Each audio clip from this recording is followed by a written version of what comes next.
The chandeliers inside the Beverly Hills Summit Hall glittered like frozen stars, casting shards of gold across the marble floor.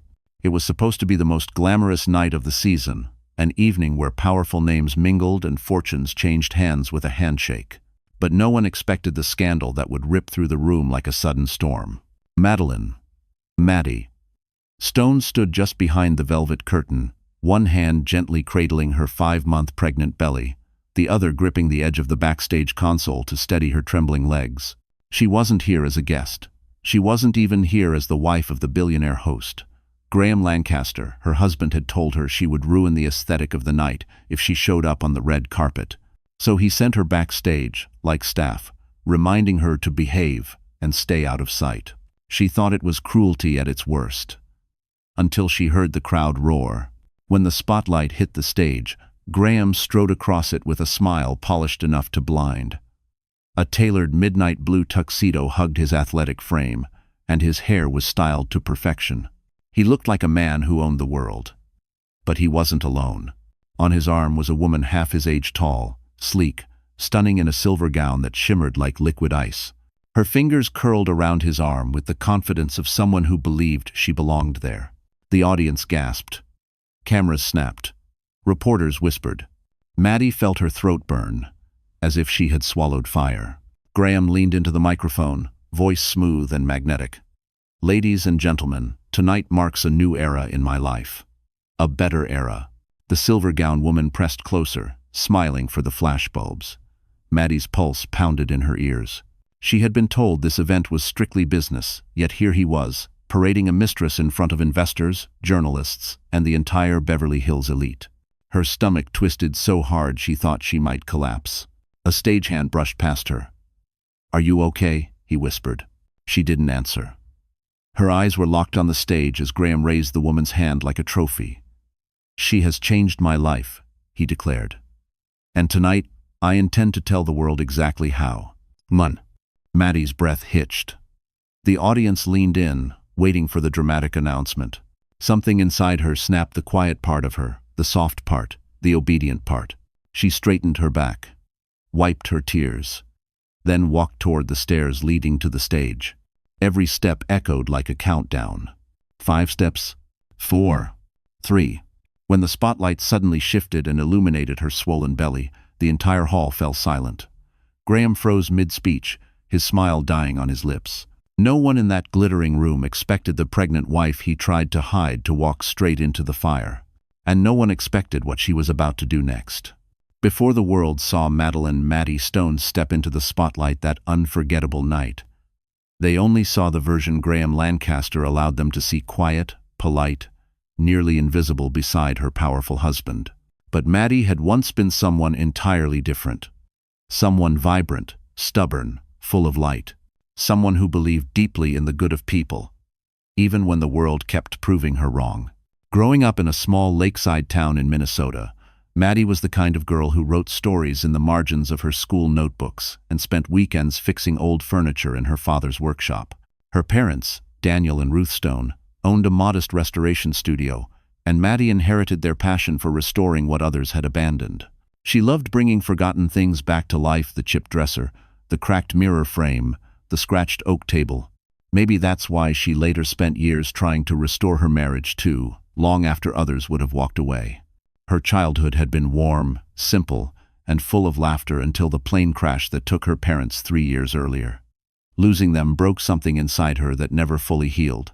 She moved to Los Angeles afterward, trying to rebuild her life piece by piece, taking freelance work restoring event spaces for hotels, galleries, and boutiques.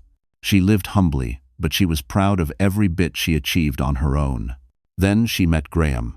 He was dazzling in a way that made everyone else in the room dim by comparison. Confident, charming, brilliant. A self-made billionaire who seemed to know exactly what he wanted every second of the day. When he walked into the boutique hotel where she was refurbishing an old ballroom, he studied her like she was a puzzle he intended to solve. He asked questions about her work, her dreams, her family. He laughed at her jokes. He brought her coffee the next day, flowers the next week. And within months, he made her feel like she was the only woman in the world. But love can be dangerous when you're lonely. By the time they got married, Maddie was so caught up in the whirlwind that she didn't see the subtle shifts, the way he corrected her stories in public, the way he guided her choices, the way he decided what was best for her. Slowly, predictably, he dimmed her light. He convinced her she was fragile, emotional, naive. He urged her to stop working, saying he wanted to take care of her. At first, it felt like love. Later, it felt like a cage. When she became pregnant, she truly believed that this would change everything, that Graham would soften, would return to the man who once held her hand as if she were something precious. But instead, he grew colder. He was distant during doctor's appointments, impatient with her fatigue, dismissive of her fears. When she showed him the first ultrasound picture, he barely glanced at it before answering a business call. The loneliness of those months carved deep into her. Every kick from her baby was a reminder that she was no longer just protecting herself, she was protecting someone who needed her strength, even when she felt she had none left. And yet she stayed. Partly because she still hoped. Mostly because she didn't know where else to go.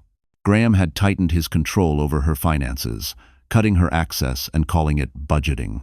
He insisted she didn't need friends. If she tried to speak up, he tilted his head with that disappointed smile that made her feel smaller than ever. But what Graham never understood, what he never even considered, was that Maddie Stone had survived more pain than he could imagine. She had rebuilt her life before, and she could do it again. Something inside her had been waiting quietly, patiently for the moment she would rise. And that moment was coming faster than Graham could ever predict. The Beverly Hills Summit Hall was the kind of place people only saw in magazines, the kind of place that smelled of old money, polished ambition, and secrets everyone pretended not to know. Towering marble pillars framed the grand entrance, and the soft glow of champagne-colored chandeliers bathed the room in a warm, almost dreamlike haze. Outside the tall windows, the Los Angeles skyline shimmered like a sheet of scattered diamonds. High above, the moon hovered like a watchful witness to everything about to unfold. For years, Maddie had only ever seen this world from the edges. Events like this were where Graham shined, a master of the spotlight, a king walking through halls filled with other kings. She used to watch him glide through crowds dressed in tuxedos and gowns worth more than her entire childhood home. Everyone admired him. Everyone wanted something from him. Even the way he carried his glass of aged whiskey seemed to say, "I control this room." He loved places like this because they fed his ego. Tonight's gala was one of the biggest of the season, hosted at a ballroom lined with gold-trimmed mirrors, velvet drapes, and hand-carved banisters. The air smelled faintly of Dior cologne and fresh white orchids. Waiters moved elegantly between tables carrying trays of caviar, truffle canapés, and vintage champagne. Investors, movie producers, political donors, and luxury brand executives mingled like old friends. And somewhere in the center of it all, under a spotlight he demanded be positioned, just right, stood Graham Lancaster. The room itself was a stage crafted for people like him, people who believed their wealth gave them license to shape reality as they pleased. Even the smallest details had been chosen to impress. Gold-rimmed glasses, imported linens, a string quartet playing soft classical arrangements near the grand staircase. On a platform to the right sat a glass display case holding the ceremonial Innovation Award Graham would present later. It gleamed under focused lighting, like a jewel meant to be worshipped. This was his kingdom. But for Maddie, this place felt more like a maze with no exits. Backstage was far less glamorous. The carpet was worn from equipment carts, the lighting harsh and unflattering. Graffiti-like tape marks covered the floor, and the smell of dust and overheated cables lingered in the air. This was where Graham insisted she stay. "You'll only distract people," he'd said earlier, adjusting his cufflinks without even looking at her. "Just stay out of the way." 1. She had stood there pregnant, exhausted, dressed in a simple dove-gray maternity gown, feeling painfully small in a world that valued everything she wasn't. Yet the very same world was where her parents had dreamed she'd one day belong. She remembered her father showing her pictures of historic ballrooms, teaching her how to restore cracked moldings and polish antique wood until it shined like new. He used to say, "One day, Maddie, your work will be in rooms big enough to make people hold their breath." Maybe that's why being backstage tonight hurt so much. She should have been part of this world on her own terms, not hidden like a stain Graham didn't want anyone to notice. From her side of the curtain, she could hear the crowd's murmurs shift, the way a room does right before a storm hits. Graham's voice boomed confidently over the speakers, followed by a wave of applause. Then Maddie heard the unmistakable rustle of a woman's gown brushing against the microphone. A voice light, flirtatious, laughed beside him. Her heart tightened. Something was happening out there. Something she wasn't meant to see, and it was about to drag her onto that stage, whether she was ready or not. Graham Lancaster had always been the kind of man people noticed before he ever spoke. There was something about him, something polished, sharp, almost predatory, that made others lean in when he entered a room. He wasn't just a billionaire. He was the kind of billionaire who built his empire by making sure everyone else stayed 3 moves behind. People admired him the way they admired a wildfire. From a safe distance, aware it could burn everything in its path. He was born in Connecticut to a father who thought emotions were weaknesses, and a mother who married wealth but never found joy in it. Graham learned early that affection was a currency and that people gave it freely to those who appeared untouchable. He made straight A's, became captain of the fencing team, and earned early admission to Stanford. But behind every achievement was an obsession he nurtured in secret: control. He didn't want love. He wanted obedience. By the time he entered the tech world, he already understood the one philosophy that governed his life. People could be bought, shaped, or replaced, and he lived by it. Graham founded Lancaster Innovations in a cramped apartment, sleeping 3 hours a night and surviving on ambition. Within 7 years, he transformed it into one of the most aggressive AI firms in the country. Investors adored him. Competitors feared him. Employees worshipped or despised him, sometimes both. But those who truly knew him recognized the truth. Graham didn't want a partner. He wanted property, which is exactly what he tried to turn Maddie into. At first, he had admired her because she was soft, kind, untouched by greed. To him, that made her predictable, moldable. She wasn't like the women who chased wealth or loved the spotlight. She didn't demand attention. She didn't question him. She didn't challenge the decisions he made for her own good.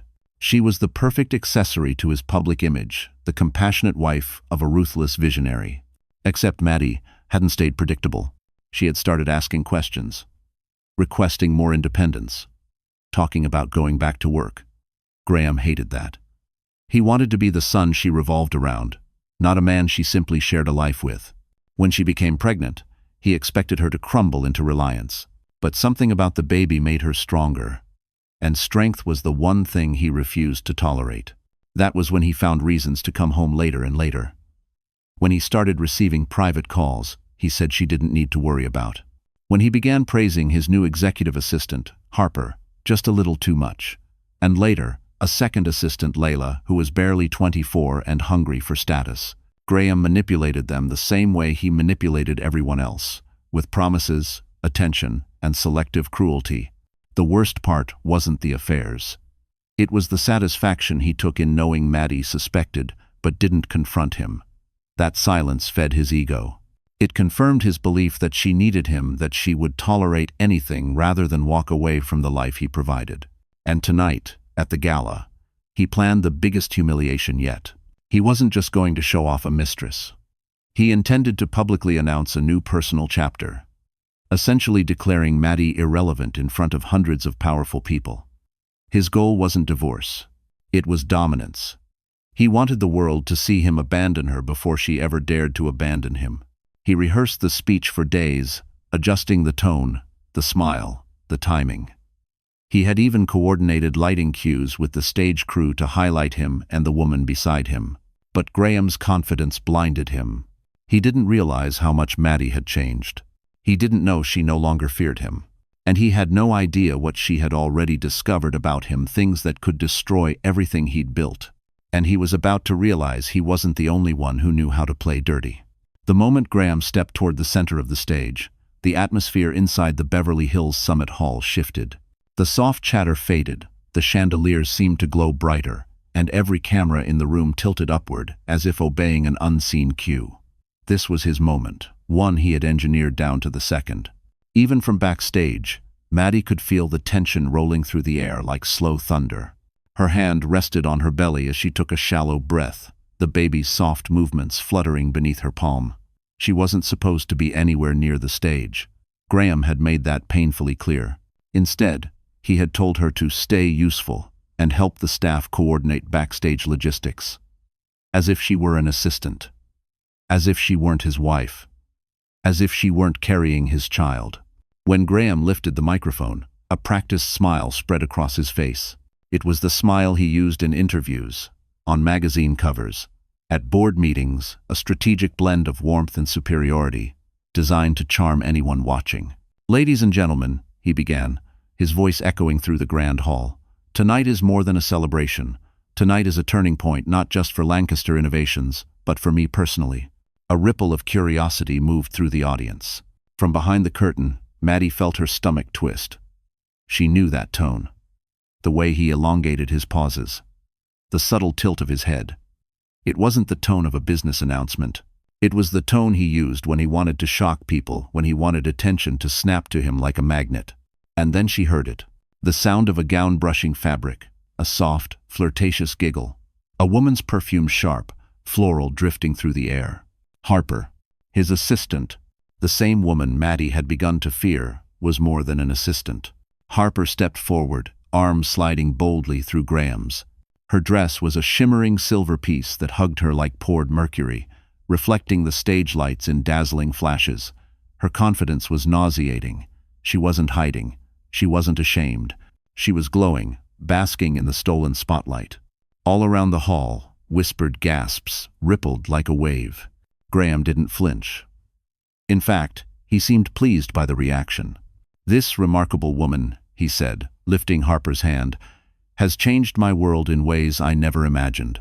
Maddie froze, her vision blurred. Her breath caught in her throat. She gripped the curtain so hard her knuckles turned white. Every insecurity, every lonely night, every moment she had begged herself to believe Graham still cared, suddenly it felt stupid, childish, delusional. But Graham wasn't done. "In the months ahead," he continued, "I'll be making some personal transitions, necessary transitions, ones that will allow me to live more authentically." Reporters leaned in. Phones were raised. Flashbulbs burst like tiny explosions. Maddie could hear the blood rushing in her ears. She felt the baby move again slightly, as if startled by the sudden spike of tension in her body. Then Harper stepped closer to the microphone, lowering her lashes in a performance of innocence she didn't have. "We didn't plan to share this tonight," she said softly. "But Graham and I felt it was time to tell the truth." Truth. The word cracked something inside Maddie. She almost stumbled backward, her dizziness suddenly overwhelming. The room spun behind the curtain, and she grabbed the console to steady herself. Her heart was pounding so violently she wondered if anyone outside could hear it. The audience waited, entranced. Graham took a breath, the dramatic kind he used before headlines were born. And that was it. That was the moment Maddie stopped being afraid. She straightened, wiped her face, pressed a hand to her stomach as if gathering courage from the small life inside her. Then she stepped toward the stage stairs. 3 steps. 2. 1. And when her foot lifted to the first step, the spotlight, almost as if it sensed her, shifted its glow, spilling directly onto her. Harper's smile dropped. Graham's jaw tightened. The room collectively inhaled. And Maddie Stone walked onto that stage, ready to destroy the script Graham thought he controlled. When Maddie stepped off the stage, the world did not feel triumphant. It did not feel brave or powerful. It felt loud and disorienting, like she had walked into a storm she wasn't prepared for. The crowd's murmurs chased after her like a swarm of angry bees, questions, gasps, flashes from cameras, the frantic shifting of bodies trying to understand what they had just witnessed. She reached the dimly lit corridor behind the ballroom, her lungs tight, her vision dotted with white sparks. Her hands were shaking so violently she pressed them against the cool wall just to keep herself upright. The baby shifted inside her, a slow roll beneath her ribs, as if sensing her panic. It wasn't supposed to be like this. She had thought she would feel relief, or at least clarity. Instead, every breath scraped like broken glass through her chest. Her knees buckled, and she sank onto the floor, her gown pooling around her like soft gray smoke. Tears, she had held back for months, finally pushed through, hot and humiliating. Her chest heaved as she tried to steady her breathing. But the hurt was too heavy. Images flashed through her mind. Graham ignoring her, laughing with Harper, lifting the young woman's hand as if she were a trophy. And the audience, the way they watched, stunned, fascinated, like witnessing a car crash in slow motion. The betrayal wasn't new. But tonight, it had teeth. She wrapped her arms around herself, rocking slightly as the ache inside her swelled. "Why wasn't I enough?" she whispered, her voice breaking. The empty hallway swallowed her question, offering no comfort. She felt small, stupid, and profoundly alone. Her phone vibrated in her clutch. She pulled it out with trembling fingers. Unknown number. "Leave the building quietly. Do not return to the party." Her chest tightened. Was it a reporter? A threat? A warning? She didn't have the strength to decipher it. She dropped the phone and buried her face in her hands. Her shoulders quivered as she sobbed silently, the sound trapped behind her palms. Then her mind spiraled deeper. What if Graham tried to twist the narrative? What if he told the press she was unstable, emotional, irrational because of the pregnancy? He had done that before, subtly planting seeds in conversations, making her doubt her own perception of things. Her heart thudded painfully. What if he said she endangered the baby? What if he convinced everyone she was unfit? The fear wrapped around her like cold chains. She bent forward, forehead nearly touching her knees, fighting to breathe.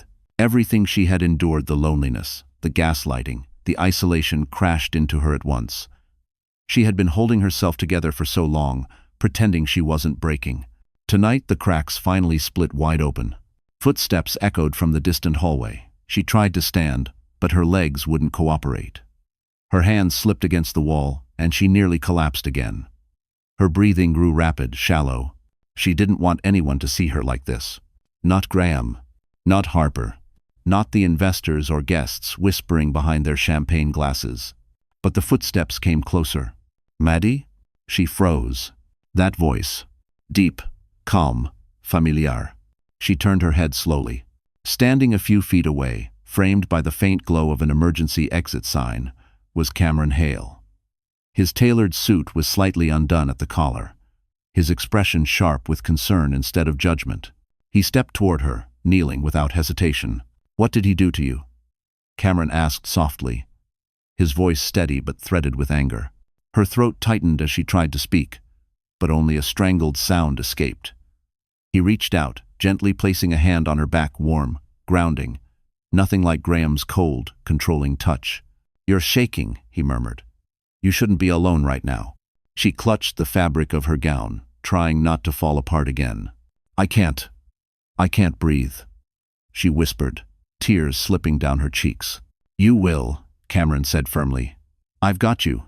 And when he helped her to her feet, supporting her weight with surprising gentleness, she realized something dangerous and undeniable.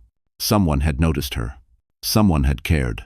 And someone else, someone very powerful, had just watched Cameron walk toward her. Cameron didn't lead Maddie far, just around the corner to a quiet service hallway where the noise of the gala dulled into a soft, distant hum. The fluorescent lights flickered overhead, casting a pale glow on the narrow walls. Maddie leaned back against the cool surface, trying to steady her breathing, while Cameron watched her with an intensity that was disarming in its sincerity. "Drink this," he said, handing her a small bottle of water he must have grabbed somewhere along the way. She took it with trembling fingers, sipping slowly until her heartbeat softened. When she finally lifted her eyes, Cameron's expression shifted, not pity, not concern alone, but something heavier, something that made her chest tighten. "You shouldn't have been backstage," he said quietly. She exhaled shakily. "Graham didn't want me seen." "No," Cameron replied, his jaw flexing. "He didn't want anyone to see the truth." His wording made her blink. "What truth?" He glanced down the hallway, as if checking for shadows. "Maddie, I didn't come here tonight for the gala. I came for you." Her breath hitched. "For me? Why?" "Because I found something," he said, lowering his voice. "Something you deserved to know a long time ago." Her fingers curled around the water bottle. "Cameron, you're scaring me." He reached into the inside pocket of his jacket, pulling out a slim leather folder, the kind used by lawyers, not hotel owners. He held it with care, like the contents were fragile. "I wasn't sure whether to show you this," he admitted, "but after what happened out there, I can't stay quiet." He opened the folder. Inside was a familiar emblem, one she hadn't seen since she was a child. A deep green crest embossed on ivory paper. Stone Heritage Trust. Her heart stuttered. This can't be, she whispered. It's real, Cameron said. And it belongs to you. Her vision blurred. She reached for the document, her fingertips tracing the crest as though touching a ghost. My parents, her voice cracked. They left you everything, Cameron said gently. You're the sole heir. No, she whispered, shaking her head. Graham handled the estate attorney. He said there was barely anything left after taxes and debts. He said the trust was dissolved years ago. Cameron's expression hardened. He lied, Maddie. He didn't just hide the truth, he had someone intercept the legal notices addressed to you. The trust is worth almost $2 billion. Your parents protected it in layers of legal insulation. Graham tried to gain access but couldn't, not without your signature. So he kept the documents from you. Every single one. The hallway tilted. Maddie pressed a hand to her mouth, her breath catching as the betrayal twisted into something deeper. Not just infidelity, not just humiliation, but theft, manipulation. An entire life stolen quietly, systematically. He used me, she whispered. He married me for this. One. Cameron stepped closer, his voice steady. He married you because he thought he could control you. But the trust requires your consent for any access. He underestimated your parents, and he underestimated you. Tears filled her eyes, but they weren't the weak, trembling tears she'd cried earlier. These were sharp, angry, clarifying. How long have you known? She asked. A month, Cameron admitted. I wanted to tell you sooner, but I needed confirmation. I met with the trust's board myself. They're ready to reinstate you officially. She felt her knees weaken, but not from fear this time. Cameron, why would you do this for me? His gaze softened. Because your father was my mentor. Because you deserve better. And because watching you suffer in silence has been its own kind of hell. Her lips parted, but no sound came out. Then footsteps echoed from the other end of the hallway, fast, sharp, furious. Cameron turned instantly, positioning himself in front of Maddie like a shield. Maddie, a raw voice shouted. Where the hell are you? Graham. His footsteps grew louder, closer, unhinged. And Maddie realized her nightmare wasn't over. It was about to escalate. Because Graham had heard just enough to know he was losing everything. The morning after the gala didn't greet Maddie with sunlight or warmth. Los Angeles was wrapped in a dull gray haze, as if the sky itself was holding its breath. She sat on the edge of the hotel's suite bed Cameron had arranged for her, one of his private penthouse rooms, quiet and safe, and stared at her reflection in the vast floor-to-ceiling windows. She barely recognized the woman looking back. Her eyes were swollen from crying. Her hair was tangled from the chaos of the night. But beneath the exhaustion there was something new. Something sharper. Something that refused to be broken. The truth about the trust had changed everything. Graham hadn't just betrayed her emotionally. He had tried to steal her entire inheritance, her parents' legacy, their life's work, every sacrifice they ever made. That knowledge simmered under her skin like fire. A fire that made her sit taller, breathe deeper, think clearly. She couldn't stay weak. Not anymore. Not with a child on the way. Not after learning the truth of who she really was. When Cameron knocked softly on the suite door, she didn't flinch. She stood, smoothing her robe, and opened it. He looked rested, perfectly put together in a crisp button-down and tailored slacks, even at 8 in the morning. But his eyes softened when he saw her. You slept? He asked. A little, she admitted. Enough, he nodded. Good. Because today, things start changing. They sat at the dining table near the window while Cameron laid out a plan, calm, steady, strategic. His voice held none of Graham's arrogance. No manipulation. No hidden meanings. Just facts and care. The board overseeing your parents' trust has expedited the process, he explained. By tonight, your status as the legal heir will be public record. Maddie's breath caught. Tonight? Yes, he said. And when it does, Graham will understand he has no leverage left. She swallowed, gripping her mug of tea. He won't let go easily. No, Cameron said. But you're not facing him alone. One. The certainty in his voice warmed something inside her, a place long starved of kindness. Later that afternoon, A team of stylists arrived at the suite.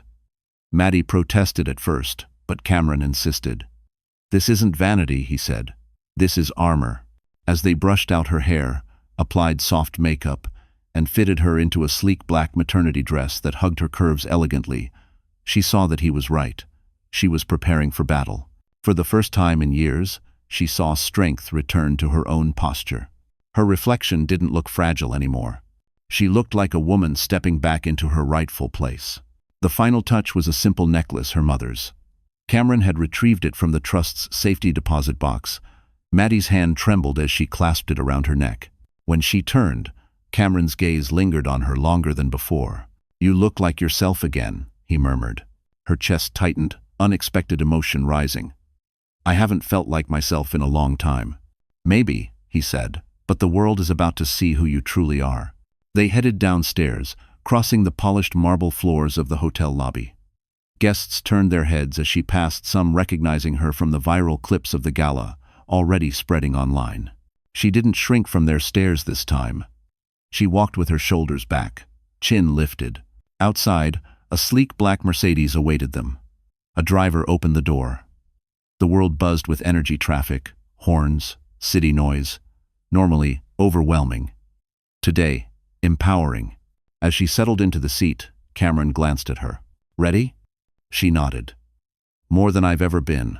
But just as the car pulled away from the curb, her phone buzzed with a new message, one that froze the breath in her lungs. A single text. From Graham. "You think you won last night. You have no idea what's coming." Won. And in that moment, Maddie realized the war had only just begun. By the time the car rolled up to the Hale Regency Hotel in downtown Los Angeles, Maddie felt the weight of Graham's text burning like a hot coal in her pocket. She didn't show it. She kept her posture firm, her breath steady. She had been broken too many times to let fear take root again. The truth was simple now. Graham no longer owned a single piece of her, not her silence, not her future, not her fear. Inside, the hotel lobby shimmered with polished stone floors, tall glass walls, and warm lighting that made the entire space glow like the inside of a jewelry box. Cameramen and reporters were already gathering, their voices buzzing with anticipation. The viral clips from the gala had ignited a wildfire online. News anchors were dissecting every second of the footage. Commentators were calling her the wife who walked into the fire. The world was waiting for her next move, and today, she was going to give them one they'd never forget. Cameron led her toward the grand ballroom where a press conference had been hastily arranged. Large banners displayed the Stone Heritage Trust emblem beside the Hale Hotel's insignia. Rows of chairs filled the room, along with production lights and camera rigs. The air crackled with expectation. "This is it," Cameron whispered, his hand lightly brushing her shoulder before stepping aside. As she walked onto the stage, the room erupted in flashes and murmurs. Maddie felt the weight of 100 eyes, but for the first time, she didn't shrink. She lifted her chin. The baby moved gently within her, as if reminding her of her reason to fight. A reporter called out, "Mrs. Lancaster, do you have a statement about your husband's announcement last night?" She didn't flinch at the title. Instead, she stepped up to the podium. "My name," she said clearly, "is Madeline Stone." "When?" The room went silent. She inhaled, then continued with a steadiness even she didn't expect. "Last night, my husband attempted to humiliate me publicly. But what the world didn't know is that Graham Lancaster has been lying not just to me, but to the public, to investors, and to people who trusted him." A ripple shot through the audience. Maddie revealed the documents from the trust. Cameras zoomed in. Reporters leaned forward. She explained how Graham intercepted legal notices, how he intended to siphon her inheritance once she became dependent enough not to question him. She didn't exaggerate. She didn't dramatize. She just told the truth, raw, unfiltered, devastating. Gasps echoed through the room. Her voice didn't shake once. "Today," she concluded, "the Stone Heritage Trust is being reinstated under my name. My parents' legacy will fund community restoration projects and support small heritage businesses across the state. And let me be very clear, Graham Lancaster will never control a cent of it." Thunderous applause broke out. Some stood. Some cheered. Her chest tightened with emotion. Relief, pride, vindication. But just as the room erupted around her, Someone pushed through the doors with the force of a man losing control of his world. Graham. His tie was crooked. His eyes were wild. His hair, once perfectly styled, was disheveled like he'd been tearing at it. Security tried to hold him back, but he forced his way forward. "Maddie," he shouted, voice cracking with rage. "You think this makes you powerful? You think you can embarrass me?" She didn't move, didn't blink. He climbed the stairs toward her, chest heaving, pointing a trembling finger. "You don't get to walk away," he snarled. "You belong." He never finished, because Cameron stepped between them, blocking Graham with a calm but lethal look. "She doesn't belong to you," he said quietly. "Not anymore." Gasps swept through the crowd again. Reporters surged closer. Security closed in. And right as Graham lunged forward, desperate, unhinged, ready to explode, a voice echoed from the back of the room that made the entire ballroom freeze. The voice from the back of the ballroom cut through the chaos like a blade. "Step away from her, Graham." "Lay." The crowd parted instinctively as a woman in a navy suit strode forward, her heels clicking with the authority of someone used to commanding rooms filled with powerful men. Her presence radiated order and danger all at once. Dark hair pulled into a sleek twist, a badge clipped to her belt, and a folder tucked under her arm. Assistant District Attorney Rowan Pierce, the same prosecutor known for dismantling corporate crimes with surgical precision. Graham stiffened, his jaw clenched so hard the muscle ticked. "What the hell are you doing here?" Rowan reached the bottom of the stage, eyes sharp as steel. "You should be asking yourself that," she said, lifting the folder. "Because this is going to change everything for you." Maddie felt her breath catch. Cameron subtly shifted closer to her, ready to intervene if Graham tried anything else.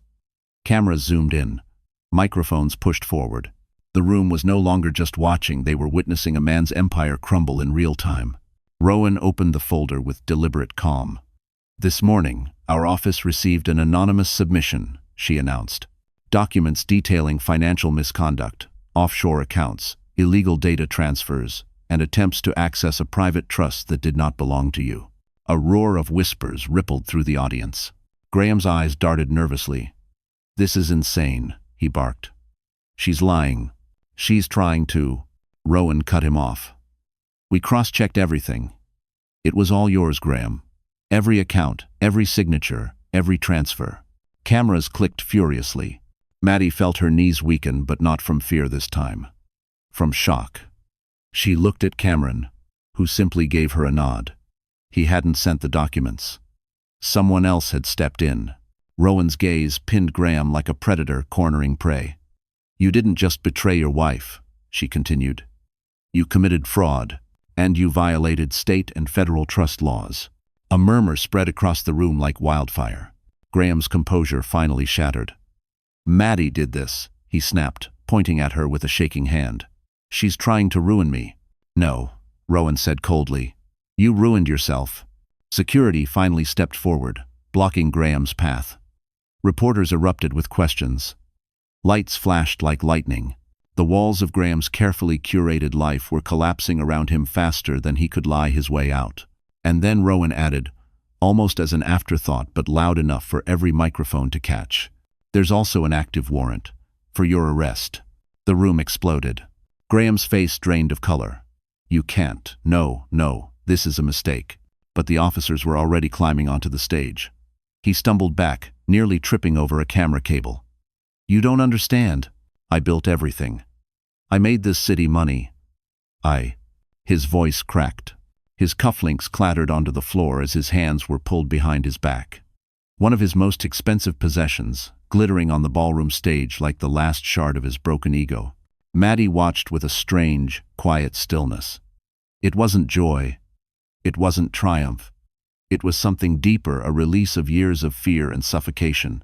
For the first time since she married him, she wasn't the one crumbling. Graham was. As he was escorted down the steps, he locked eyes with her, wild, furious, disbelieving. "This isn't over," he snarled through clenched teeth. "You think you've won? You haven't. You'll regret." Cameron stepped in front of her before Graham could finish. "No, Graham. The only one regretting anything tonight is you." Security shoved Graham toward the exit. The ballroom erupted into chaos, reporters shouting, guests whispering, cameras flashing relentlessly. But Maddie didn't hear any of it, because in that moment, her phone vibrated. A new message. An unknown number again. But this time, the text wasn't a threat. It was a warning. Someone else is coming for you. You're not safe yet. And just like that, Maddie realized the fall of Graham Lancaster wasn't the end, it was the beginning of a much darker storm. By sunrise, Los Angeles felt like a different world. The city woke to a storm of headlines, all splashed with Graham Lancaster's disgraced face, his wrists locked in handcuffs.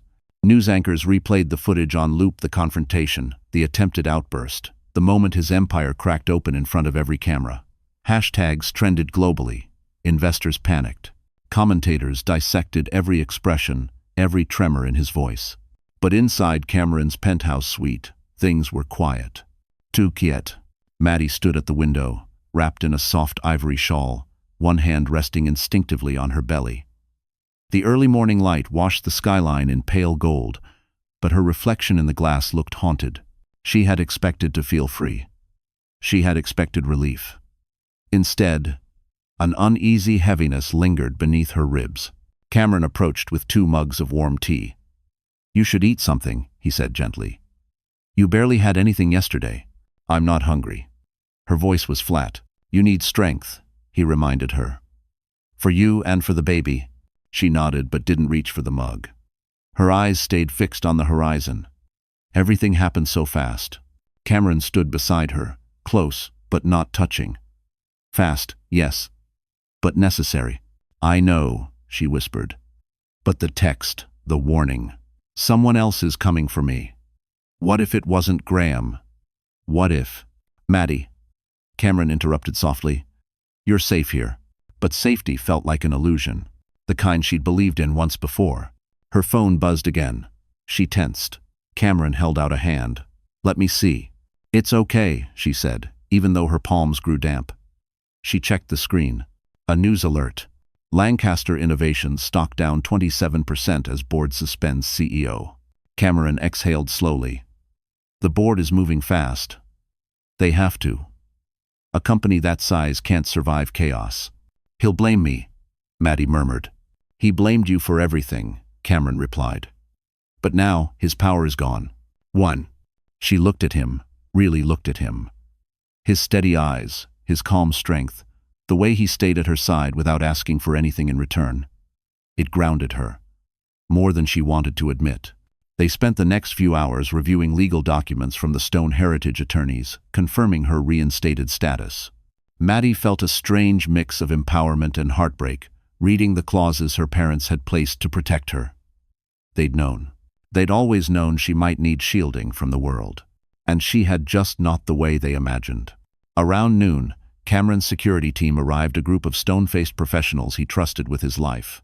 They installed additional locks on the suite, swept for surveillance devices, and stationed guards near the elevators. Maddie tried not to feel overwhelmed, but the sight of heavily trained men patrolling the hallway made everything suddenly real. Someone wanted to hurt her. Someone other than Graham. "Cameron," she said quietly. "What if this is bigger than him?" He studied her, a shadow flickering behind his calm demeanor. "What do you mean?" She hesitated, memories flashing like broken glass. The night she overheard Graham on the phone. The coded language. The anger in his voice.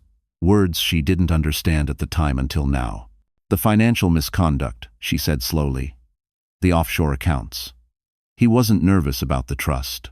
He was afraid of someone else. Someone he owed. Cameron tensed. "Are you saying he was involved with outside partners?" "I think he was in trouble," she whispered. "Real trouble." Before Cameron could respond, the penthouse landline phone rang. Not the cell phone, not the hotel extension. The private emergency line no one ever called. Cameron froze for half a second, then answered with a guarded tone. "Hale." A beat. Then his jaw tightened. "I understand. We'll be ready." "How?" He hung up slowly. Maddie's stomach tightened. "What happened?" Cameron looked at her with a seriousness she had never seen before. "That wasn't about Graham," he said. "It was about you." Her breath caught. "Me?" "Yes." He stepped closer, lowering his voice.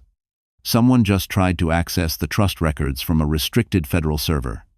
Someone with resources. Someone who knows exactly who you are now. Her blood ran cold. Who? She whispered. Cameron shook his head. We don't know yet. But they're moving fast. A chill swept through her. Because now she understood. Graham wasn't the only danger. He was just the beginning. And whoever this new threat was, they were powerful enough to make Graham look small. For the rest of the afternoon, the tension inside the penthouse felt almost physical, thick, heavy, clinging to the air like fog. Maddie paced near the window, her heart knocking anxiously against her ribs. Cameron stood by the dining table, reviewing incoming reports from his private security network. Each new alert seemed to sharpen the crease between his brows. Someone tried to access the trust records. She repeated quietly. Why? Cameron lifted his gaze. Because whoever it is, they want control. And now that Graham can't get it, someone else is stepping into his place. She swallowed hard. You think it's business-related? I wish it were that simple, he replied. This kind of breach requires federal-level clearance. A chill ran down her spine. Her phone buzzed a news update. Graham Lancaster released on bail. Refuses to comment. She didn't know whether to feel relief or dread. Cameron stepped closer, gently taking the phone from her trembling hand. You're not facing this alone, he said softly.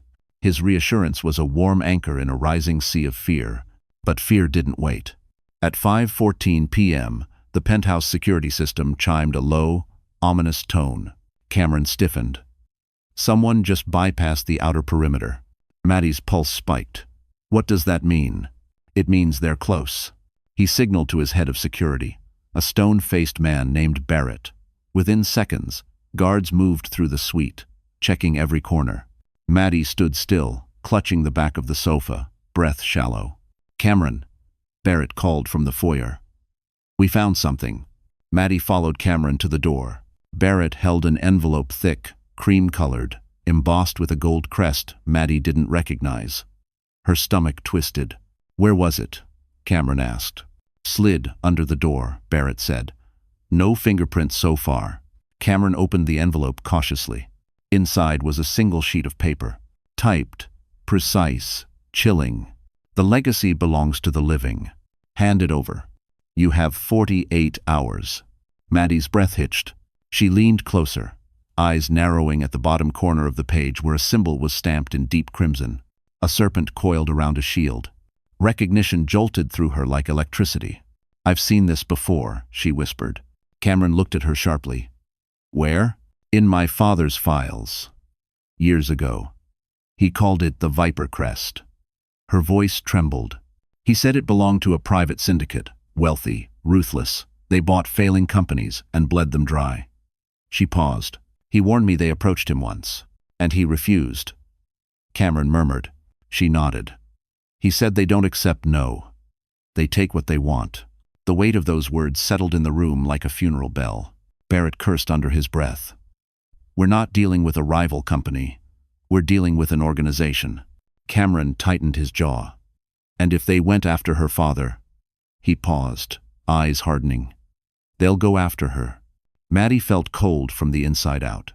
Cameron, what if Graham got involved with them? What if the offshore accounts were tied to the syndicate?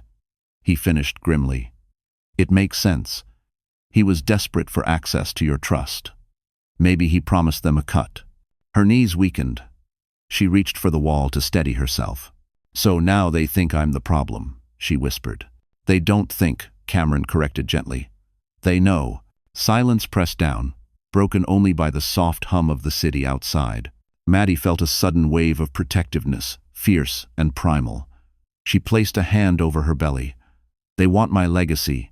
They want the trust. But they're not getting it. That's why we have to move, Cameron said.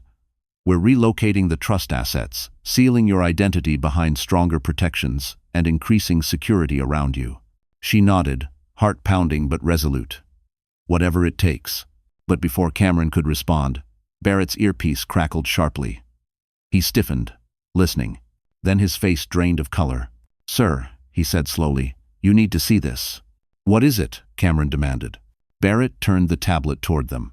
A live security feed. A figure standing in the underground garage, face hidden behind a mask, holding a phone, and speaking directly into the camera feed.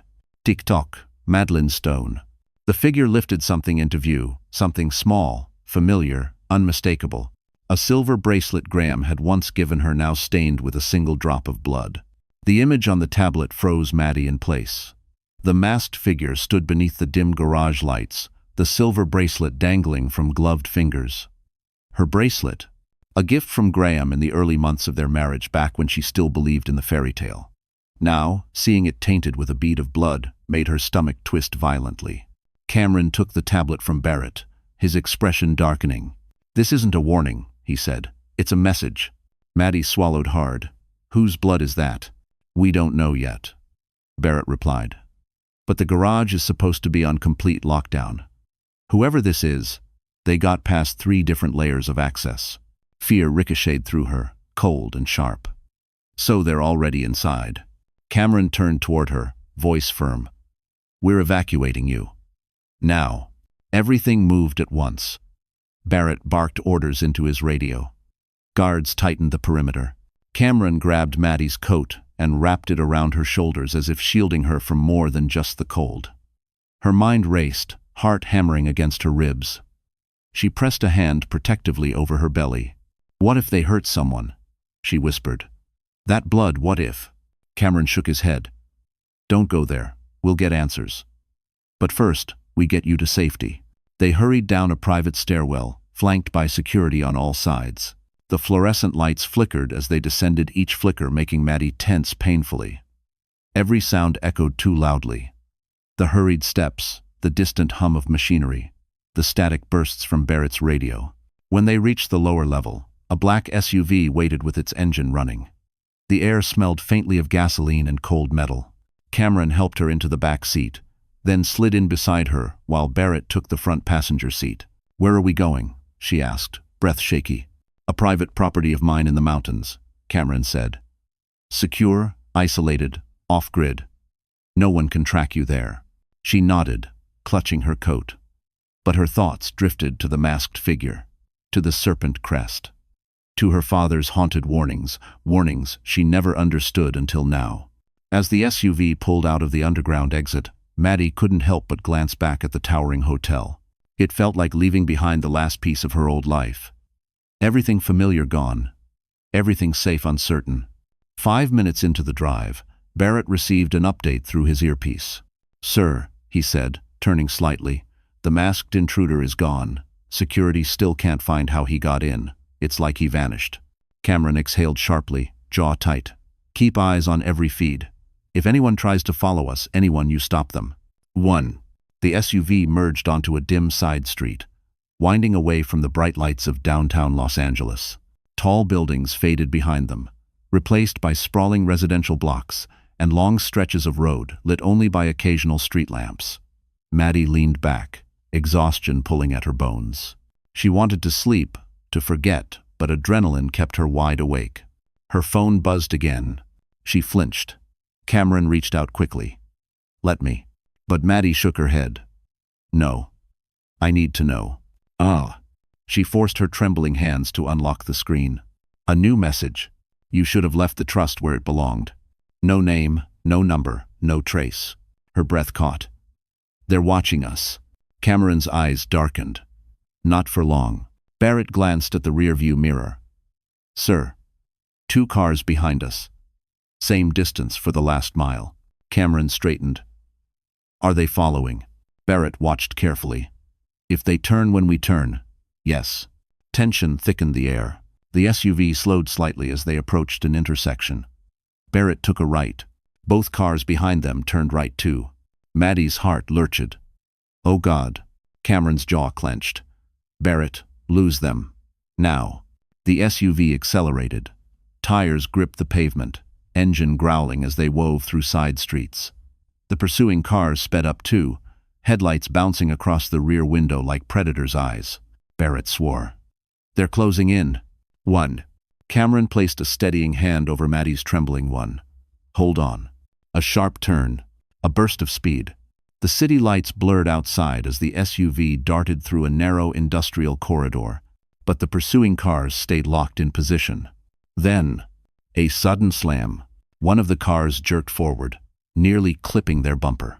Maddie gasped, clutching her stomach as the SUV jolted. Barrett shouted, "Sir, they're trying to force us off the road."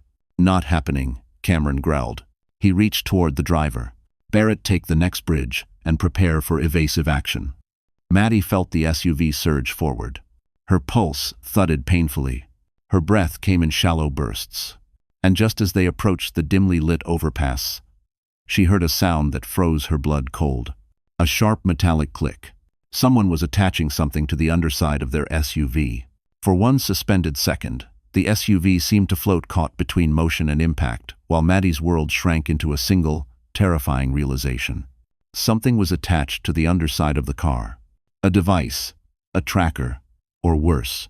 The metallic click echoed inside her skull as she tightened her grip on the handle above her seat, breath frozen. Barrett jerked the steering wheel, voice sharp. "We need to shake them now. That wasn't just a bump, someone reached us. Drive."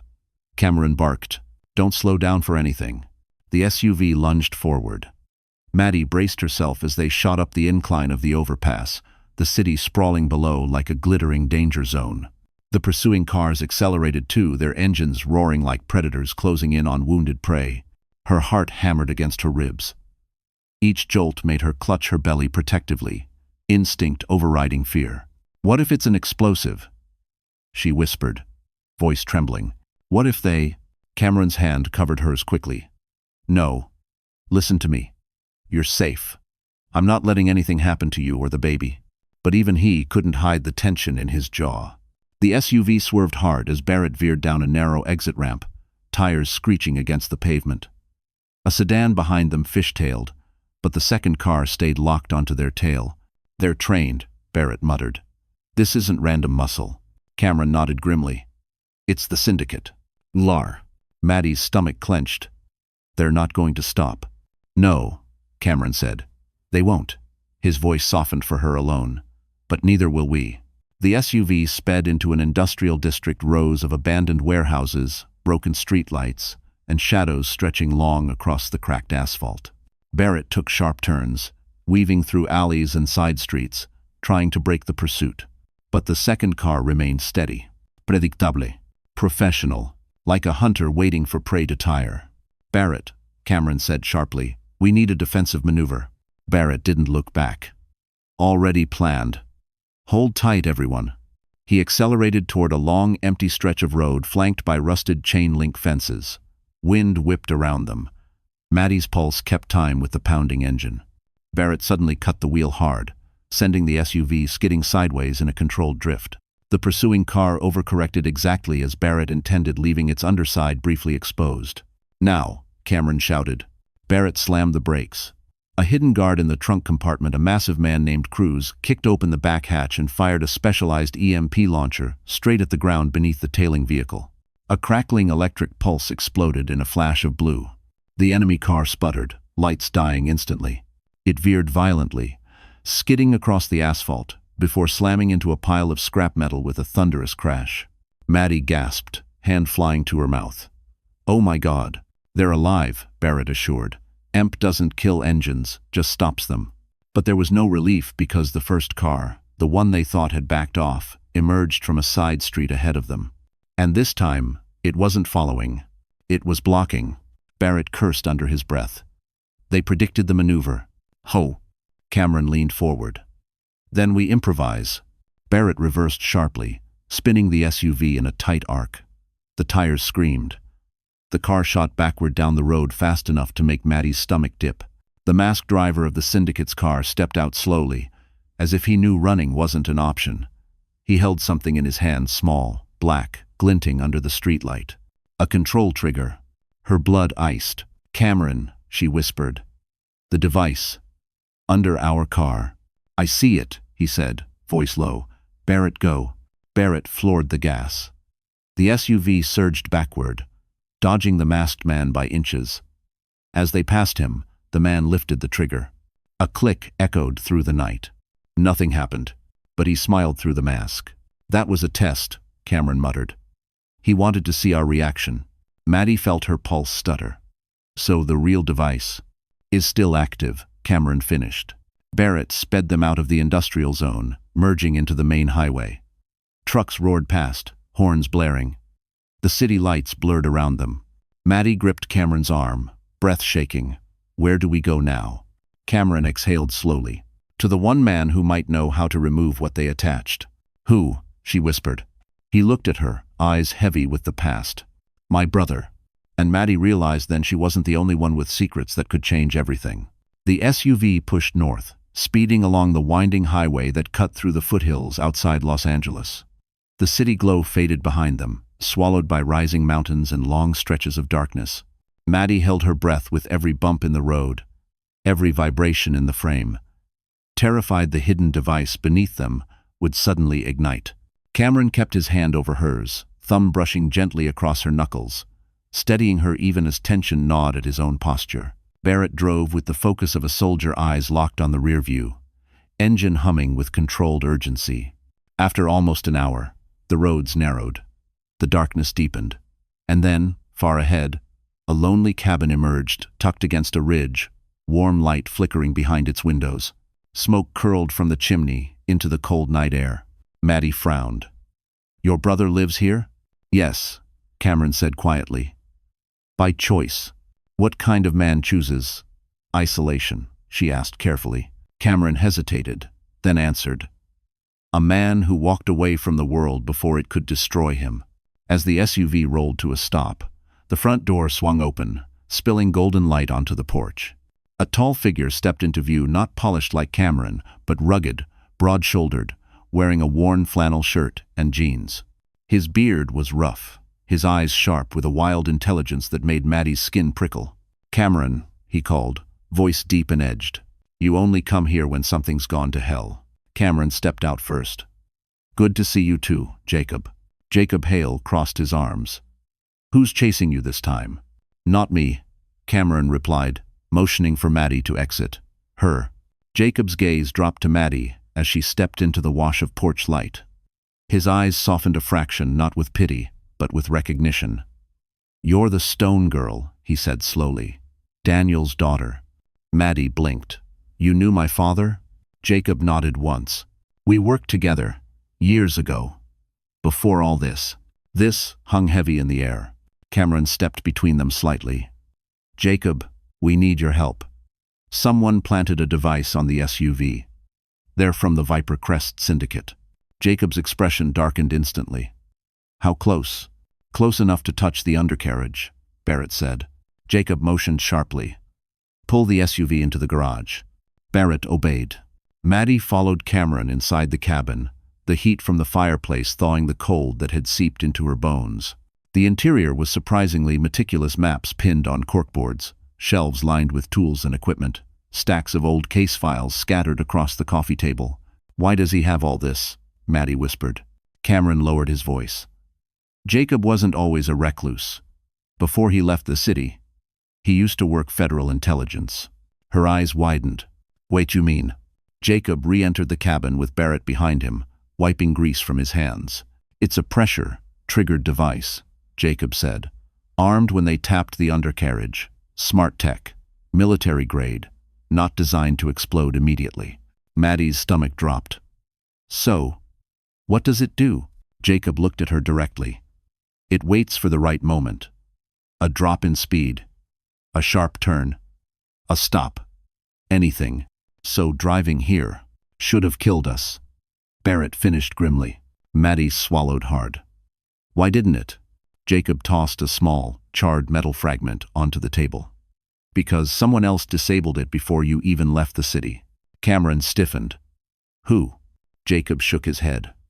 Not someone trying to save you. Someone trying to make sure you got here alive. Maddie's voice trembled. Why would they want that? Jacob picked up a folder from the table, an old, worn file with her father's handwriting across the front. He handed it to her. Because, Jacob said quietly, your father wasn't just preserving a trust. He was hiding something much bigger, and the syndicate wants it back. Maddie felt her breath catch. What did my father hide? Jacob stepped closer, eyes hard. Not what, he said. Who? And before Maddie could ask another question, someone knocked on the cabin door, slow, deliberate, and impossibly calm. The knock wasn't loud. It wasn't frantic. It was soft, too soft. A deliberate tap tap, tap.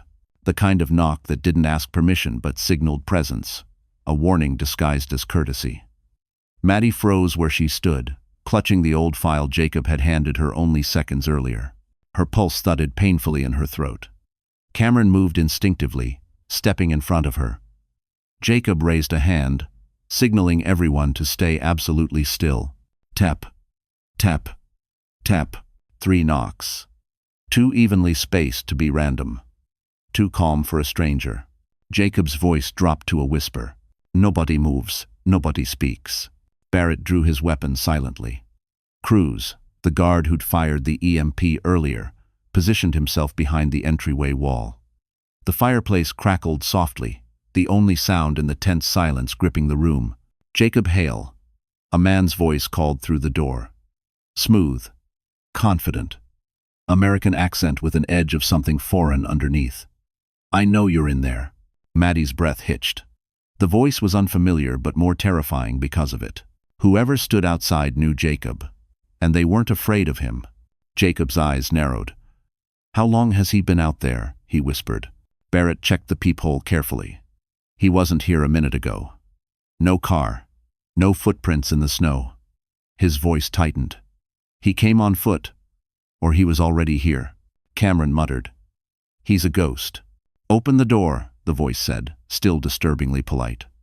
I'm only here to talk. Jacob stiffened. Men like him don't talk. They take. Maddie's skin prickled with dread. She clutched her belly, instinctively shielding her unborn child, her fingers trembling over the fabric of her sweater. Jacob Hale, the voice repeated. I'll give you 10 seconds before I let myself in. Barrett's face hardened. He can breach the door. We have to relocate her. But as he spoke, the lights flickered overhead once, twice before settling to a dim, eerie glow. He's already inside the electrical grid. Jacob murmured. Cameron's hand found Maddie's again, grounding her even as fear clawed up her spine. Then the voice began to count. 1. Jacob motioned at Barrett. Prepare for breach. 2. Cruz shifted his stance. Muscles coiled like steel. 3. Maddie's heart hammered so fiercely she thought she might faint. 4. Cameron leaned in close and whispered near her ear. Stay behind me, no matter what. 5. Jacob reached for the emergency breaker hidden behind the bookshelf. 6. Leo. A shadow moved beneath the door. 7. The doorknob twitched. 8. Jacob mouthed. Get ready. 9. Cameron pulled Maddie back, shielding her with his whole body. 10. And then, silence. Not the silence of someone waiting. The silence of someone already inside. Jacob's eyes widened a fraction of a second before the entire left wall. The door shook violently. A section of the wooden wall popped loose, swinging open like a hidden panel. Cold air flooded into the cabin. Snow blew in. And a man stepped through the opening. Tall. Dressed entirely in black. A matte mask, covering his face, no features, no eyes visible. Only a faint shimmer where the visor curved. He moved with the deadly precision of someone trained to kill quietly.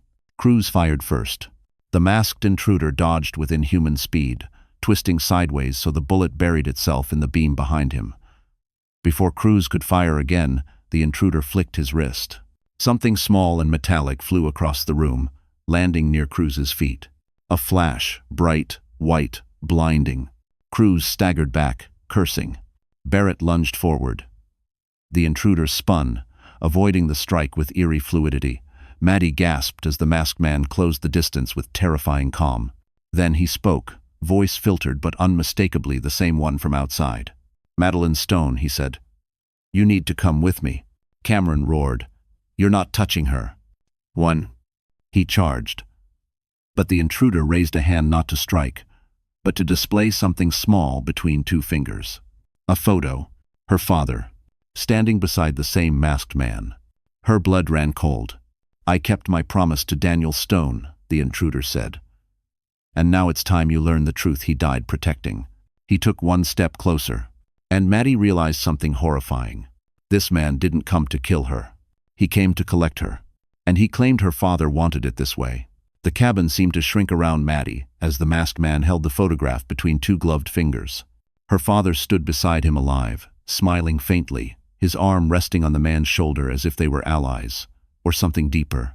The picture looked old, edges worn, colors faded, the kind of photo someone kept hidden for years. Maddie felt her lungs seize. "That's impossible," she whispered. "My father would never, he couldn't be involved with people like you." "One." The masked man tilted his head slightly, as if studying her reaction. "Daniel Stone protected you from the truth. He protected everyone. But that protection ends tonight." Cameron stepped in front of her, shielding her again. "You don't get to rewrite her father's memory." Jacob advanced too, posture tense. "Take off the mask," he growled. "If you want to talk, show your face." The intruder didn't flinch. "If I remove this mask, every camera, every drone, every syndicate eye within 100 miles will know where I am. And where she is." His voice shifted slightly, gentler. "You don't understand who's coming. I'm not your enemy." Cruz spat. Funny way of showing it. The intruder ignored him and looked directly at Maddie. Even through the mask, she felt the weight of his gaze. "Your father and I worked together long before you were born. He wasn't just a heritage restorer. He was part of a covert network protecting cultural assets from criminal syndicates, especially the Viper Crest. He saved thousands of artifacts and billions in hidden heritage funds. The trust was the cover." Maddie's heart pounded. "No. My father worked late nights repairing furniture and restoring buildings. He wasn't some secret agent." The masked man stepped closer. Cameron tensed, ready to strike. But the intruder raised both hands in a gesture of peace. "Daniel lived two lives, Maddie. The one you knew, and the one he hoped you'd never discover. But he knew someday his enemies would come for you. And they have." Her fingers trembled over the folder Jacob had given her. "Why me? Why now?" "Because you're the last person who can access the Stone Protocol." The air seemed to crack. Jacob swore under his breath. "You're kidding." Cameron shot him a look. "What protocol?" Jacob rubbed his forehead, pacing. "It was a rumor in every federal back office years ago. Daniel Stone created a backdoor system that could expose every hidden syndicate account worldwide. Billions in illegal assets. Names of high-ranking members. Everything. The Viper Crest has been hunting it since before Daniel died." Maddie's voice shook. "But I don't have anything. I didn't even know it existed." The masked man lowered the photo slowly. "You don't have it yet. But you hold the last key to unlock it." "Whore." A chill slid down her spine. "How?" "Your father encoded the final sequence into your inheritance into the trust itself. And only you can activate it." Cameron turned to her, eyes wide with realization. "Maddie, that's why they're after you. They don't just want your money. They want access to the protocol. And if they get it," Jacob added grimly, "every law enforcement agency in the country loses the only leverage they have against the syndicate." Maddie's knees weakened. She sat slowly, gripping the edge of the table. "So I'm not just a target because of the trust. I'm a target because of something my father hid inside it." The masked man nodded once. "Yes. And if the wrong people get to you first, they will force you to open it." Cameron leaned closer to her, voice firm. "They won't touch you, I swear it." But the intruder suddenly stiffened, head snapping toward the window. Jacob moved first, checking the perimeter cameras on his tablet. His face drained. "Damn it. They found us." The masked man turned sharply. "We don't have time." They breached the outer woods. Cameron grabbed Maddie's hand. "We're leaving. Now." But the masked man raised a hand. "No, there's only one safe place left for her." Maddie's breath caught. "Where?" He pointed directly at her, and then at her belly. "Inside the protocol vault, where only your bloodline can enter." Before anyone could respond, the cabin windows shattered as dark figures surrounded the house from all sides. The sound of shattering glass tore through the cabin like a violent scream. Maddie ducked instinctively as splinters rained down, her hands shielding her belly. The night outside erupted into chaos, shadows crossing the snow, figures moving with precision, their footsteps muffled but unmistakably coordinated. Cameron lunged toward her, pulling her behind the heavy dining table just as another window burst inward. "Stay low," he shouted over the deafening tension. Jacob grabbed a rifle hidden beneath the floorboards and shouted orders with the clipped authority of a man who'd lived through ambushes before. "Cruz, take the right flank. Barrett, seal the back door. They breached the cabin line. We're done." The masked man, still anonymous, still unreadable, stood unnervingly calm at the center of the room. "They're not here to kill you," he said to Maddie through the chaos. "Not yet.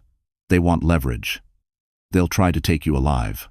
"That's not reassuring," she whispered, trembling. "It wasn't meant to be." A flash grenade rolled through the broken window. Jacob dove, grabbing it and hurling it back outside just before it detonated, lighting up the forest with a burst of white fire. Cameron turned to the masked intruder. "You said the protocol vault is safe. Where is it?" "Underground," the intruder replied. "But you'll never reach it while they have you surrounded." "Then we fight our way out," Cameron growled. "You don't have the manpower." Maddie clung to the back of Cameron's shirt, her breath sharp and uneven. "How many are out there?" "At least a dozen," Jacob answered. "Probably more. They move like professionals, not hired thugs." "One." A bullet sliced through the wooden beam beside them, showering splinters. Maddie yelped. Cameron immediately cupped the back of her head, pulling her against his chest.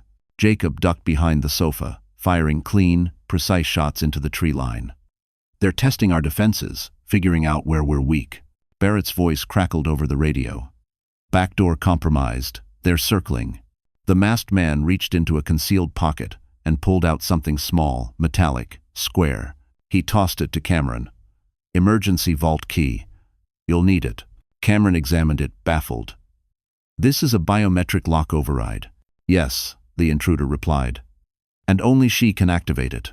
Another gunshot rattled the cabin. The masked man ducked behind a cabinet. "We have 90 seconds before they flood in." Maddie's breathing quickened. "I can't run. My legs." She winced as a sharp pain shot through her abdomen. Cameron's eyes widened. "Maddie? Hey, look at me. Are you okay?" She squeezed her eyes shut, swallowing hard. "The stress. The baby's kicking too hard." "Deep breaths," he urged. "I've got you."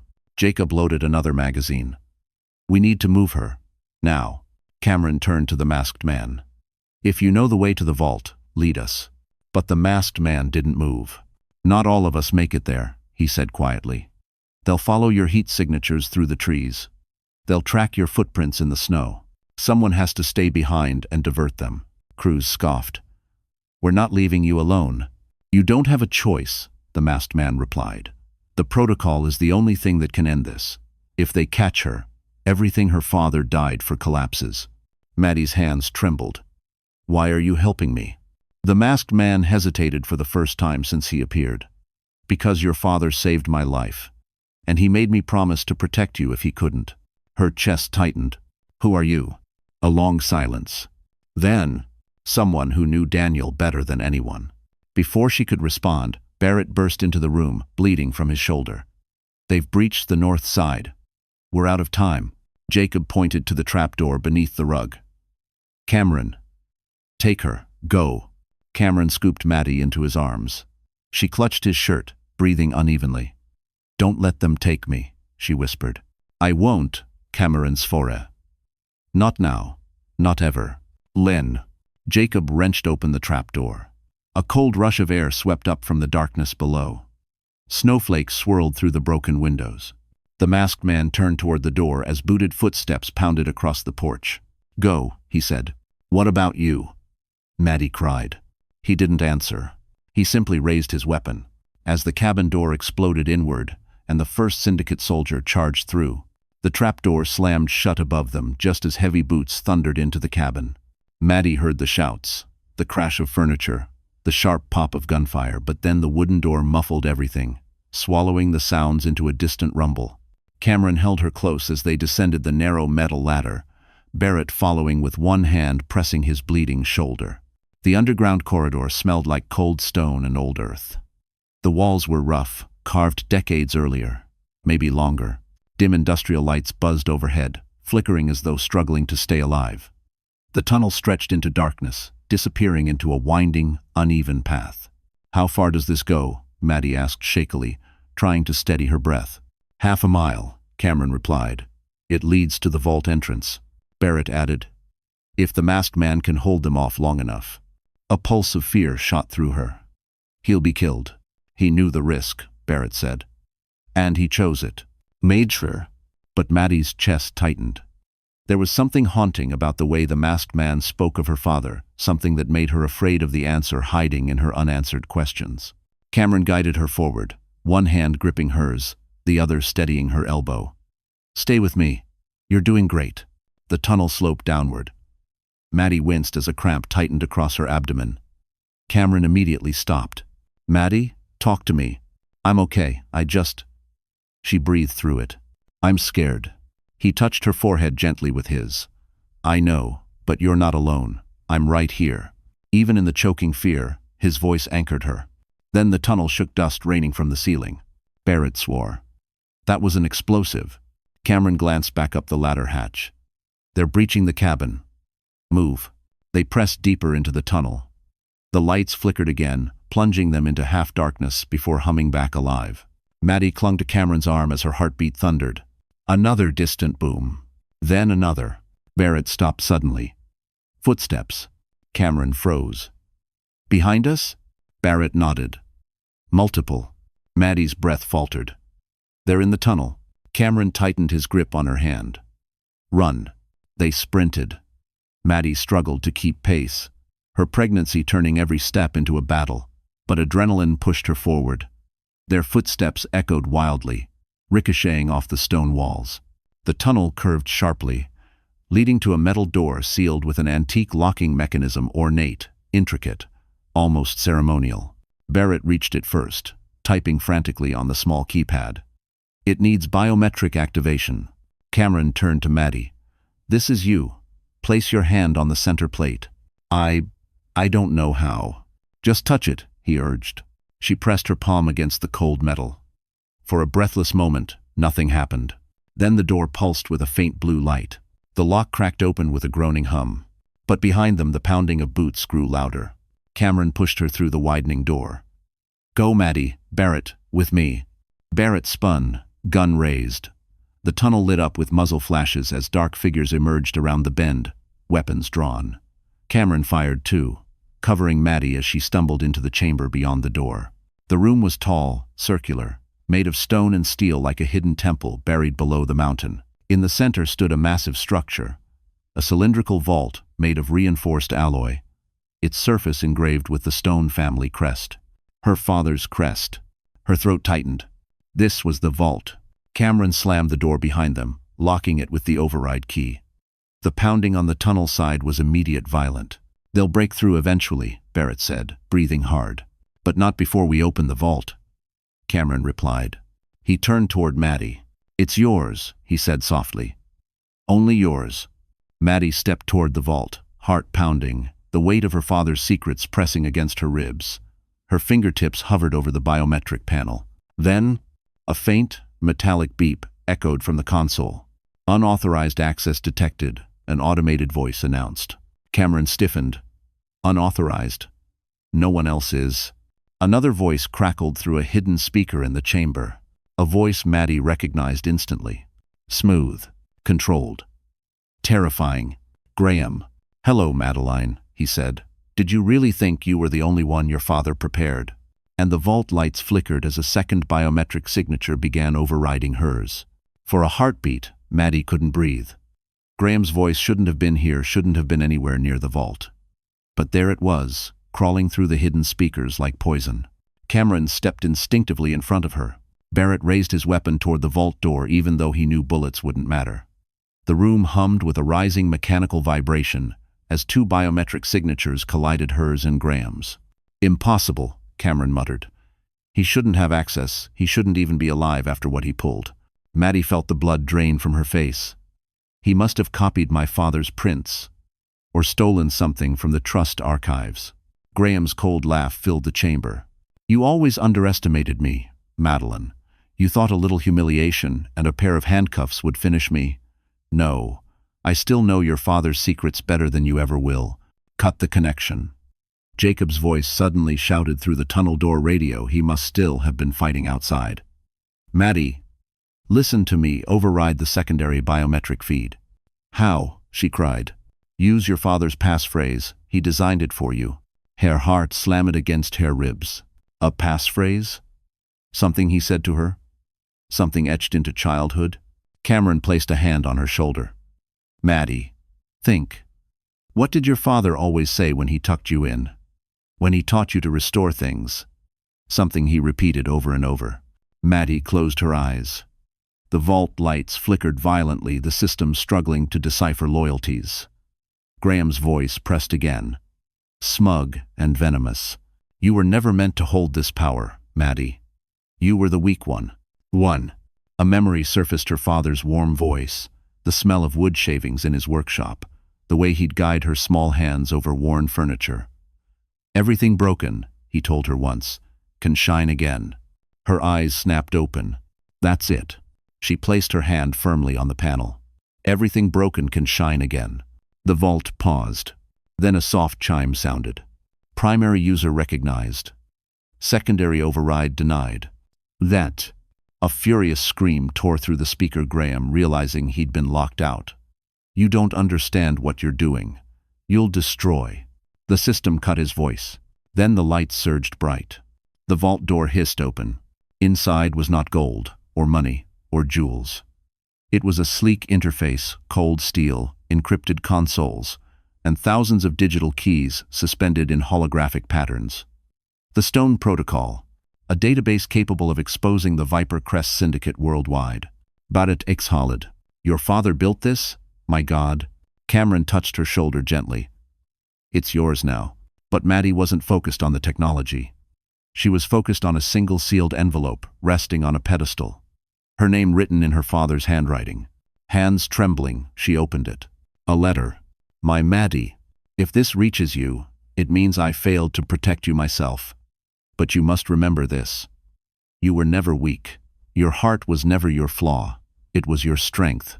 And one day, the world will see what I always knew. You were meant to finish what I could not." She pressed the letter to her chest, tears sliding down her cheeks. Cameron cupped her face gently. "Your father would be proud." Before she could speak, a thunderous crash echoed through the tunnel. The last of the syndicate soldiers trying to break through. Jacob's strained voice crackled through the radio, shouting, "Maddie, activate the protocol now." "Now." With one steady breath, she placed her hand on the activation pad. The system asked, "Deploy global leak?" She whispered, "Yes." The vault roared to life, sending encrypted packets across every satellite, every major news outlet, every intelligence server. Names, accounts, locations. Everything the syndicate hid exposed to the world. The pounding on the door abruptly stopped. Then footsteps retreated. Fear dissolved into stunned quiet. "It's over." Barrett breathed. Cameron pulled Maddie into his arms, holding her as if he'd never let go again. She felt safe, not hidden, not controlled, but cherished. 3 months later, Maddie stood at a quiet ceremony honoring her father's legacy. The world had changed. The syndicate collapsed. Graham faced enough charges to keep him locked away for life. And Cameron, standing beside her, his hand wrapped warmly around hers, asked softly, "Ready to build something new? With me?" She looked at him, heart full. "Everything broken," Maddie whispered, smiling, "can shine again." And this time, she finally believed it. "All right. Let's talk from the heart, just you and me. Like we've been walking together through this entire journey." So the story has come to an end, my dear friends. And if you're still here, right now, still listening, still feeling something in your chest, it means this story didn't just entertain you. It touched something inside you. Maybe a memory. Maybe a wound. Maybe a quiet part of you that needed to be reminded of your own strength. Maddie's journey shows us a truth many of us forget. Life can break you, betray you, corner you, but as Marcus Aurelius said, the impediment to action advances action. What stands in the way becomes the way. The things that hurt us the most often become the exact things that shape us into who we're meant to be. Her courage reminds us that healing doesn't happen when life gets easier, it happens when we get stronger. And like the Stoics believed, we can't control what others do to us, but we can control how we rise afterward. So if this story moved you, even just a little, let's keep walking this path together. Hit the like button, share this video with someone who needs strength today, and don't forget to subscribe because there are so many more stories waiting to find you, stories that might heal you in ways you don't expect. And remember, everything broken can shine again, including you.